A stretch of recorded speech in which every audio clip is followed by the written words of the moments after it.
ఇన్నిన్ని దారుణాలు జరుగుతూ ఉన్నా కూడా నేను మీ అందరికీ కూడా చెప్పేది ఒకటే, ఎల్లకాలం ఈ ప్రభుత్వం ఇలా సాగదు. ఈరోజు నిజంగా ఏ వర్గము కూడా సాటిస్ఫైడ్గా లేదు. చంద్రబాబు నాయుడు గారి హయాంలో ఈ ఏడాదిలో ఒక్కటంటే ఒక ఉద్యోగం రాల. పైగా ఈయన వచ్చిన తర్వాత ఉద్యోగాలు ఈయన ఊడబెరికింది ఎంతమందియో తెలుసా? 2,60,000 మంది వాలంటీర్ల ఉద్యోగాలు హూష్ కాకి. ఈయన వస్తానే 15,000 మంది ఏపీ బ్రివరేజెస్లో పనిచేస్తూ ఉన్న కాంట్రాక్ట్ ఎంప్లాయీస్ హూష్ కాకి.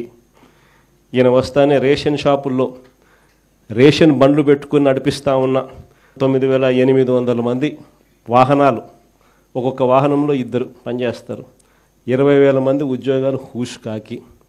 ఈ మనిషి వచ్చిన తర్వాత ఉద్యోగాలు కొత్తవి ఇవ్వడం దేవుడెరుగ్గానే ఉన్న ఉద్యోగాలు ఏకంగా 3 లక్షల పైసలకు ఉద్యోగాలు హూష్ కాకి ఈయన వచ్చిన తర్వాత. ఉద్యోగస్తులు ఆ టైంలో ఉద్యోగస్తులకు ఏమేమో చెప్పి మన మీద విషం నింపి వాళ్ళందరినీ కూడా చంద్రబాబు నాయుడుకు మోసం చేసినాడు.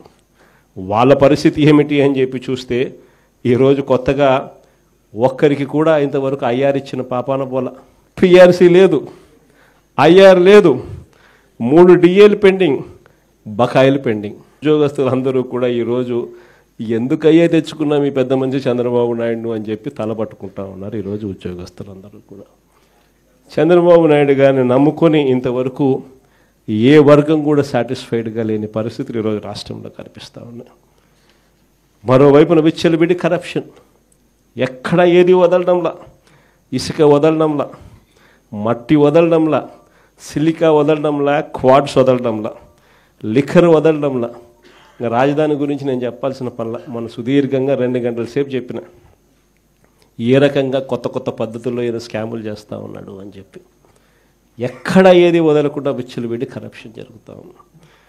ఇవన్నీ ఎందుకు చెప్తా ఉన్నాను అంటే, ఇంత మంచి చేసిన మనకే ఇవన్నీ ఏవీ లేవు, మన హయాంలో లేవు. కాబట్టే మీ అన్న, మీ తమ్ముడు, మీ బిడ్డగా ఉన్న మీ జగన్ 2,73,000 కోట్ల రూపాయలు బటన్ నొక్కగలిగాడు.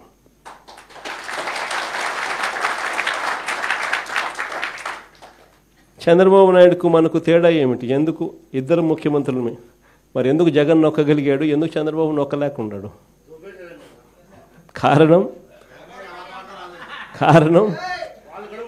కారణం జగన్ ఆశపడింది ఏదానికో తెలుసా? జగన్ ఆశపడింది కీర్తి కోసం. చనిపోయిన తర్వాత కూడా ప్రతి ఇంట్లో బ్రతికే ఉండాలని తాపత్రయపడ్డాడు. అందుకే ఎక్కడా కూడా రాజీ పడలా.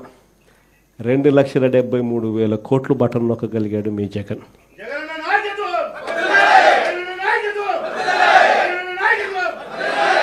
కానీ ఈరోజు చంద్రబాబు నాయుడు ఎందుకు బటన్ నొక్కలేకున్నాడు అంటే కారణం, ప్రతి విషయంలోనూ కూడా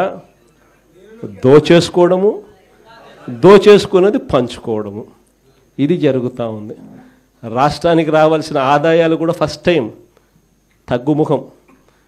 దేశం మొత్తం 11%, దేశం మొత్తం 13% ఆదాయాలు, దేశం మొత్తం ఆదాయాలు పెరిగితే మన రాష్ట్రంలో ఆదాయాలు కేవలం 3% పెరిగాయి. ఎందుకు మన రాష్ట్రంలో ఆదాయాలు పెరగడం లేదంటే కారణం, రాష్ట్రానికి రావాల్సిన ఆదాయాలు రాష్ట్ర ఖజానాకు రావడంలా. రాష్ట్రానికి రావాల్సిన ఆదాయాలు తెలుగుదేశం పార్టీకి సంబంధించిన గజ దొంగల ముఠా జోబులు లేకపోతూ ఉంది. కాబట్టి రాష్ట్రానికి సంబంధించిన ఆదాయాలు తగ్గుతూ ఉన్నాయి. ప్రతి అడుగులోనూ ఇదే కనిపిస్తూ ఉంది. ఇవన్నీ కూడా ఎందుకు చెప్తా ఉన్నానంటే, ఇంత మంచి చేసిన మనకే ఒక్కొక్కసారి ఈ మాదిరిగా ప్రతిపక్షంలో కూర్చోని పరిస్థితి వస్తే, ఇక ఏ మంచి చేయని ఈ మనిషి, అన్ని అబద్ధాలు మోసాలు చేసే ఈ మనిషిని రేపొద్దున ఎన్నికలు వచ్చినప్పుడు ప్రజలు తంతే ఇంక ఎంత దూరంలో పడతాడు చంద్రబాబు నాయుడు అని చెప్పి ఇంక నేను వేరే చెప్పాల్సిన పనుల. రేపొద్దున ఖచ్చితంగా ఎన్నికలు ఎప్పుడు వచ్చినా కూడా రేపొద్దున చంద్రబాబు నాయుడు గారు అనే వ్యక్తి ప్రజలు ఈ పక్క తంతే డిపాజిట్లు కూడా రాని పరిస్థితులకి ఆ పక్క పడతాడు అనేది మాత్రం ఖచ్చితంగా చెప్తాను. ఈసారి జగన్ 2.0లో మాత్రం అలా ఉండదు. సంక్షేమము, రాష్ట్ర అభివృద్ధి, రాష్ట్ర ప్రజలే కాదు, ఈసారి కార్యకర్తలు మాత్రం అందరికన్నా పై స్థానంలో ఖచ్చితంగా ఉంటారని మాత్రం చెప్తాను. అంతేకాదు, ఈసారి కార్యకర్తలు బాగోగులు ఒక్కటే కాదు చూసుకునేది, ప్రతి కార్యకర్తకు కూడా నేను ఒకటే చెప్తా ఉన్నా, ఇవాళ జరుగుతూ ఉన్న అన్యాయాలను నేను చూస్తూ ఉన్నా, మీకు జరిగిన ప్రతి కష్టం నేను గమనిస్తూనే ఉన్నా. మీ అందరికీ కూడా నేను ఒకటే చెప్తా ఉన్నా, ఈరోజు ప్రతిపక్షంలో ఉండం, అవతల ఉంది అధికారం, అవతలోడు కష్టాలు పెడతాడు, అధికార దుర్వినియోగం చేస్తున్నాడు, పర్వాలా తీసుకుండా.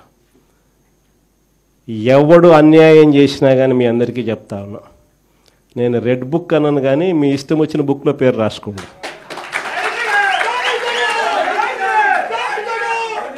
మీరు ఏ పుస్తకంలో పేరు రాసుకున్నా పర్వాలా. దాని తర్వాత మాత్రం మనం వచ్చిన తర్వాత మాత్రం ఖచ్చితంగా వడ్డీతో సహా, మళ్ళా చెప్తానా, వడ్డీతో సహా రిటర్న్ గిఫ్ట్లు ఇస్తామని మాత్రం ఖచ్చితంగా చెప్తాను. చేసిన వాళ్ళు మాత్రమే కాదు, వీళ్ళతో కుట్రలు పన్నుతూ చేయించిన వాళ్ళను కూడా, చేసిన వాళ్ళు మాత్రమే కాదు, వీళ్ళతో కుట్రలు పన్నుతూ చేయించిన వాళ్ళను కూడా, సప్త సముద్రాల అవతలున్నా కూడా, రిటైర్డ్ అయిపోయి వెళ్ళిపోయినా కూడా అందరినీ తీసుకొస్తాం. తీసుకొని వచ్చి చట్టం ముందర నిలబెడతాం.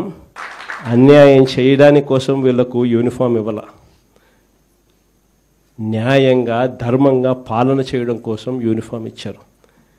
మన హయాంలో ఎలా చేసాం మనం పాలన? మన హయాంలో జగనన్నకు చెబుదామని ఒక నెంబర్ ఇచ్చిన, స్పందన అని చెప్పి ప్రతి వారం కలెక్టర్ల దగ్గరికి పోయి చెప్పుకునే అవకాశం ఇచ్చినాం. అందరికన్నా అత్యధికంగా చెప్పింది ఎవరు? తెలుగుదేశం వాళ్ళే. అందరికన్నా ఎక్కువ చెప్పింది తెలుగుదేశం వాళ్ళే. జగనన్నకు చెబుదామని చెప్పి ఫోన్ చేస్తే చాలు, అవతల ఎమ్మెల్యే అడ్డుకున్నా కూడా వాళ్ళకు మంచి చేసింది మన హయాంలో జరిగింది. స్పందనలో అత్యధికంగా కంప్లైంట్ చేసింది వాళ్ళు. ఎమ్మెల్యే లాంటి వాళ్ళు అడ్డుకున్నా కూడా వాళ్ళకందరికీ కూడా వాళ్ళని కాదని మంచి చేసింది మీ జగన్. కానీ ఈరోజు ఏం జరుగుతూ ఉంది? ఈరోజు ఏం చేస్తూ ఉన్నారు? ఈరోజు నిజంగా వీళ్ళు చేస్తూ ఉన్న అన్యాయాలకు ఖచ్చితంగా వీళ్ళు వడ్డీతో సహా వీళ్ళకు అర్థమయ్యేట్టుగా జరిగితేనే. Please subscribe .news